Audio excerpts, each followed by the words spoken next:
नमस्कार। मैं डॉक्टर ईतू सिंह आपका अपने चैनल अर्थात में स्वागत करती हूँ।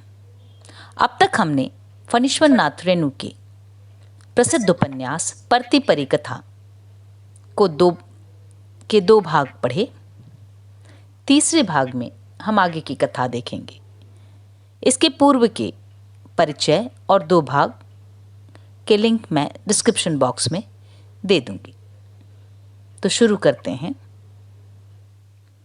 ग्राम परानपुर, थाना रानीगंज, परगना हवेली।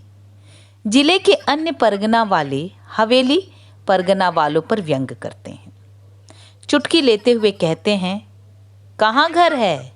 हवेली परगना। हवेली परगना में लड़का भी पैदा होता है? परानपुर के नौजवानों ने हमेशा मुंह तोड़ जवाब दिया है। परगना हवेली में होने से क्या हुआ? हम लोग परानपुर के प्रतिष्ठित समाज के वंशधर हैं। नौजवानों की बात में सच्चाई है। परानपुर की प्रतिष्ठा सारे जिले में है। सबसे उन्नत समझा जाता है। इस इलाके में सबसे उन्नत गांव है परानपुर। किंतु जिस तरह बांस बढ़ते बढ़ते अंत में झुक जाता है, उसी तरह यह गांव भी झुका है। अब इस सब डिवीज़न भर के लोग यहाँ के 10 वर्ष के लड़के से भी बात करते समय अपना पॉकेट एक बार टटोल कर देख लेते हैं। फारबिसगंज बाजार की किसी दुकान में चले जाइए, ज्यों ही मालूम हुआ कि परानपुर का ग्राहक आया है, दुकानदार अपनी बिखरी हुई चीज़ों को समेटना शुरू कर देता है।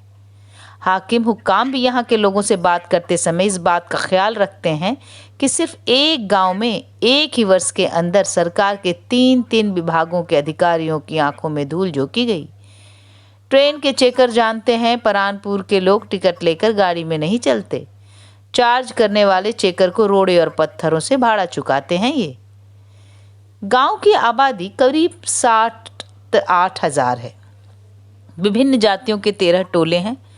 मुसलमान टोली छोटी है, 50 घर रह गए हैं। अब परानपुर की पुरानी प्रतिष्ठा की रक्षा आज भी ये सामूहिक रूप से करने की बात सोच सकते हैं। पहले पढ़े लिखे लोगों की ही बात लीजिए।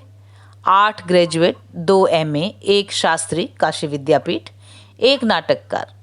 लड़कियां भी पढ़ी लिखी हैं। जिले के एकमात्र साहित्यिक साप्ताहिक पत्रिका में एक कुमारी कवित्री की रचनाएं हमेशा सचित्र छपती हैं। और रघु रामायणी को क्या कहिएगा? एक अक्षर का भी बोध जिसे नहीं, किंतु बाल कांड से उत्तर कांड तक शेपक सहित जिसके कंठ में है। गोस्वामी तुलसीदास जिसे स्वप्न में दर्शन देते हैं, जो तुलसीकृत रामायण को गांव की बोली में जोड़कर गाता है सारंगी का गीत। उस पुराने पोखर के पास जो झंडे का बांस दिखलाई पड़ता है, वही है स्कूल उच्चालंग विद्यालय। सन 1929 में मिडिल वर्नाकुलर स्कूल की स्थापना हुई थी। उच्चांगल तो 10 साल से हुआ है।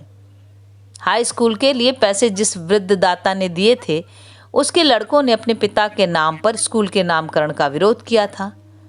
चमरू चौधरी हाई स्कूल नहीं, दी ब्राह्मण HE स्कूल। दी जोड़ा है भिम्मल मामा ने। गत 5 वर्षों से इस स्कूल में कोई हेडमास्टर नहीं टिक पाते। जाति और पंचायत के झगड़े, गांव की दलबंदी के ऊपर चढ़े करेले की भुजिया स्कूल कमेटी की कड़ाही में भूंजी जाती है ना। पिछले साल हेडमास्टर ने कई मास्टरों को अपनी पार्टी में कर लिया और दूसरे ही दिन असिस्टेंट हेडमास्टर साहब की मरम्मत कर दी। असिस्टेंट हेडमास्टर साहब को विरोधी दल के लोगों के अलावा स्वजाति के लोगों की मदद मिली। गांव में मेजॉरिटी शब्द का अर्थ सभी समझते हैं। मेजॉरिटी है तो क्या बात है। सारे स्कूल को घेर कर लाठी, ईंटों और पत्थरों से सभी को अच्छी शिक्षा दी थी। भिम्मल मामा ने इसीलिए इस स्कूल के आगे दी जोड़ दिया। एक कन्या विद्यालय है। उस केले के बड़े बड़े पत्तों के बीच से जो नए मकान का हिस्सा दिखाई दे रहा है ना, वही है गर्ल स्कूल। गांव की अध्यापिकाएं हैं। विद्यालय की लड़कियां कोरस में जन गण मन बहुत सुंदर गाती हैं।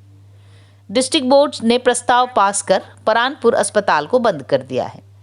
भूमिहार डॉक्टर को राजपूतों ने मिलकर धमकी दी। कायस्थ डॉक्टर के खिलाफ दरखास्त दी गई थी। पैसा लेकर भी दूसरी जाति वालों को बढ़िया दवा नहीं देता और कायस्थों को मुफ्त में दवा और सुई देकर इलाज करता है। डिस्ट्रिक्ट बोर्ड ने अस्पताल को बंद कर दिया 5 साल पहले। पुस्तकालय भी है, 1930 में ही स्थापना हुई थी। 1944 से सरकारी सहायता मिलती है। 5 साल पहले रेडियो भी दिया गया राज्य सरकार की ओर से, आजकल बंद है। पुस्तकालय के कुछ सदस्यों का कथन है छित्तन बाबू के बड़े भाई साहब ने ही पुस्तकालय के लिए अपने बंगले की एक कोठरी दी थी। 4 महीना पहले की बात है, छित्तन बाबू ने स्पष्ट शब्दों में कह दिया, यहाँ लाइब्रेरी कहाँ, खबरदार यदि बंगले की सीढ़ी पर किसी ने पैर रखा भी तो फौजदारी हो जाएगी। ट्रेसपासिंग का मुकदमा कैसा होता है, किसी वकील से जाकर पूछो। छित्तन बाबू अन्यायी हैं। सार्वजनिक पुस्तकालय को इस तरह हथिया लेना छोटी बात नहीं। निंदा का प्रस्ताव पास। छित्तन बाबू सुनाते हैं, पिछले 10 वर्षों से पुस्तकालय वाले सरकार से घर भाड़ा के नाम पर 40 रुपए महावर वसूलते हैं। पूछिए कभी एक पैसा भी दिया है? मुझे 4-5 हजार रुपए की बात है, खेल नहीं। कहाँ गए रुपए? कुछ हिसाब तो होना चाहिए। सरकारी रेडियो बीकू बाबू की सुहाग रात में बजने के लिए गया, उसी रात से उनके यहाँ खराब होकर पड़ा है, लेकिन बैटरी का पैसा सरकार से बराबर वसूला गया है। बीकू बाबू और छित्तन बाबू के झगड़े में जातिवाद के पैंतरे। फिर से सेक्रेटरी प्रेसिडेंट कलह कांड। इसलिए छित्तन बाबू का 5 वर्षीय पुत्र दीप शिखा के पृष्ठों को काट काट कर दीवार पर चिपकाता है। उसे कौन मना कर सकता है। पिछले साल नवीन परानपुर ग्राम पुस्तकालय खुला है। नाट्यशाला का पक्का स्टेज आज भी है। टीन की ऊंची छत आंधी में उड़ गई। स्थापना 1920 में। 1921 में राजबनैली चंपानगर के दरबार में कलकत्ता की लड्डन कंपनी को पानी पानी कर दिया था परानपुर नाटक मंडली ने। 4-5 साल पहले तक नाटक खेले गए और अब तो बहुत उन्नत गांव है परानपुर। 7-8 हजार की आबादी। प्रत्येक राजनीतिक पार्टी की शाखा है यहाँ। धार्मिक संस्थाओं के कई धुरंधर धर्मध्वजी इस गांव में विराजते हैं। पंडित नेहरू 3 बार पदार्पण कर चुके हैं। इस गांव में लाहौर कांग्रेस के बाद पहली बार, दूसरी बार 1936 के दौरे पर और पिछले साल कोसी प्रोजेक्ट देखने आए थे। जब पिछले आम चुनाव में सॉलिड वोट कांग्रेस को नहीं मिला, इसलिए इस बार सॉलिड वोट प्राप्त करने के लिए हर पार्टी की शाखा प्रत्येक मास अपनी बैठक में महत्वपूर्ण प्रस्ताव पास करती है। पिछले 8-10 वर्षों से जातिवाद ने काफी जोर पकड़ा है। राजनीतिक पार्टियां भी जातिवाद की सहायता से संगठन करना जायज समझती हैं। राजनीति के दंगल में सब कुछ साफ है।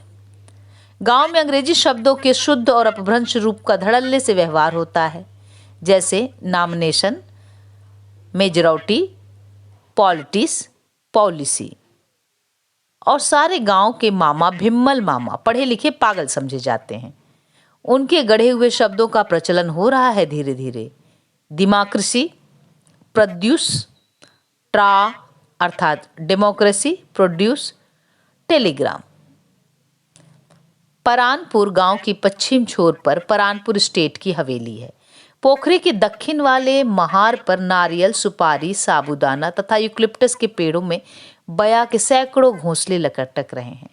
महार से 10 रस्सी दूर है कलमी आमों के बाग। पोखरे के पश्चिम महार पर कचहरी घर है। पश्चिम दक्षिण कोण पर स्टेट की हवेली की पुरानी इमारत का एक अंश आज भी टिका हुआ है। ढहती हुई हवेली की एक एक ईंट पर नागरी अक्षर प पू ह का मार्का है। प पू ह अर्थात परानपुर हवेली। परानपुर स्टेट के मालिक की ड्योढ़ी परानपुर हवेली, परानपुर स्टेट। करीब 70-80 साल पहले हवेली की नींव डालने के दिन स्टेट के मालिक स्वर्गीय श्री शिवेंद्रनाथ मिश्र जी ने कालीबाड़ी में प्रार्थना की थी। पत्नीदार से जमींदार, जमींदार से राजा, राजा से महाराजा का खिताब हासिल करा दो माँ तारा। पत्नीदार शिवेंद्र मिश्र ने मरने के दिन भी मान भरे स्वर में कहा, माँ मेरी मनोकामना तुमने पूरी नहीं की।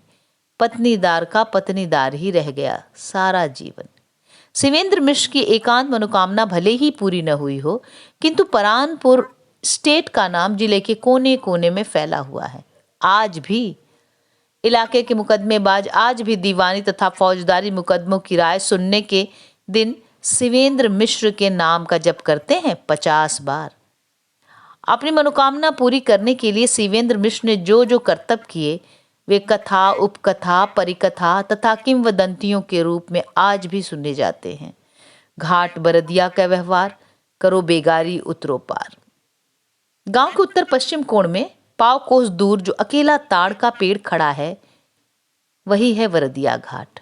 वहीं दुलारी दाई आंचल में दीप लेकर प्रकट हुई थी। इस घाट को पार करने वालों को घटवारी नहीं लगती, लेकिन बेगारी 15 साल पहले तक चाहे लाट साहब की गाड़ी हो या राजा साहब की सवारी, घाट के दोनों ओर बरसात के पहले सड़क पर एक कुदाली मिट्टी जरूर डालनी पड़ती थी। आजकल दोनों ओर की सड़कों में कमर भर गड्ढे हो गए हैं। बेगारी बंद हो गई है, किंतु घाट पार करते समय अब भी दूर के गाड़ीवान हिंदू हो या मुसलमान हवेली की ओर माथा झुकाकर नमस्कार करते हैं।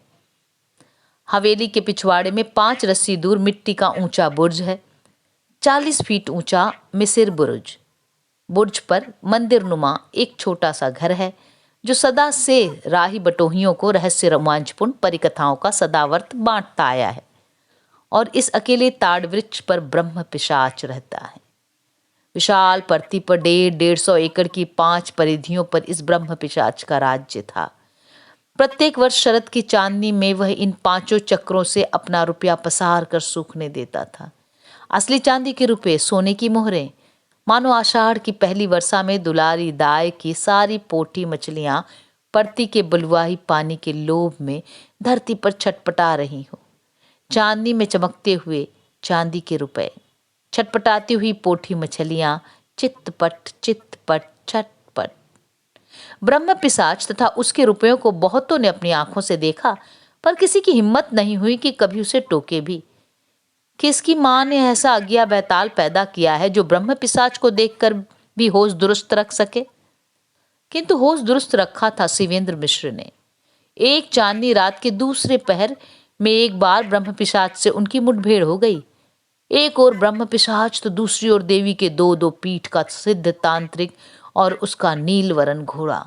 सालिहोत्र ने कहा, नीलवरण घोड़ा? खड़क खड़क खड़क खड़क खड़क खड़क। ताड़ के सूखे पत्ते हवा में खड़खड़ा उठते हैं। ब्रह्म पिशाच को अंत में परास्त कर कैद किया मिश्र ने। सारे रुपए और सारी जमीन, 150 एकड़ के 5 चक्र, असामी बमाल। लेकिन पिशाच का धन जाता भी पैसाचिक ढंग से ही है। बाढ़ के पानी की तरह न आते देर न जाते देर। इस चांदनी रात में भी मिसिर बुर्ज का पर पेट्रोमैक्स जल रहा है। बुर्ज की सीढ़ियों की मरम्मत हुई है। मंदिर नुमा घर को तोड़कर नए तर्ज की एक मीनार बनाई गई है। जितेंद्र बाबू जब से गांव आए हैं 30 दिन उस पर पेट्रोमैक्स जलता है। कुल दीपक प्रमाणित करने के लिए ही शायद। कुल दीपक जितेंद्र नाथ मिश्र जी 10-15 वर्षों के बाद गांव लौटे हैं। मुंशी जलधारी लाल दास तहसीलदार और राम पखारन सिंह सिपाही। परानपुर स्टेट के इन 2 कर्मचारियों ने मिलकर कलम की नोक और लाठी के जोर से जमींदारी की रक्षा की। जमींदारी उन्मूलन के दौर में स्टेट को बचाने का सारा श्रेय मुंशी जलधारी दास को है। साबित कर दिया परानपुर पट्टी पतनी है, जमीन खुदकाश्त है, बकाश्त है, रैयत हक है, आदि आदि। इस लैंड सर्वे सेटलमेंट की आंधी में गांव आए हैं जित्तन बाबू। मुंशी जलधारी लाल के चक्षुकर्ण से देखते सुनते हैं और राम पखारन की विद्या बुद्धि से समझते बूझते हैं। किसी की कोई बात नहीं सुनते, किसी से मुंह खोलकर बात नहीं करते। नया ट्रैक्टर खरीदा है, बटाई करने वाले किसानों को जमीन से बेदखल किया बिना फार्म बनाना असंभव है। दुलारी दाई जमा की जमीनों में पाट और भदई धान की खेती करने के लिए रोज निकलते हैं। जित्तन बाबू ट्रैक्टर पर सवार, आंखों पर धूप चाहे चश्मा तथा सिर पर ताड़ की पत्तियों का बड़ा कंटोप। बेदखल किए गए किसान दल बांधकर रोज नारे लगाते हैं, गलियाते हैं, जालिम, मक्कार, गिरगिट, शराबी, जुआड़ी इत्यादि। आगे चौथे भाग में। धन्यवाद।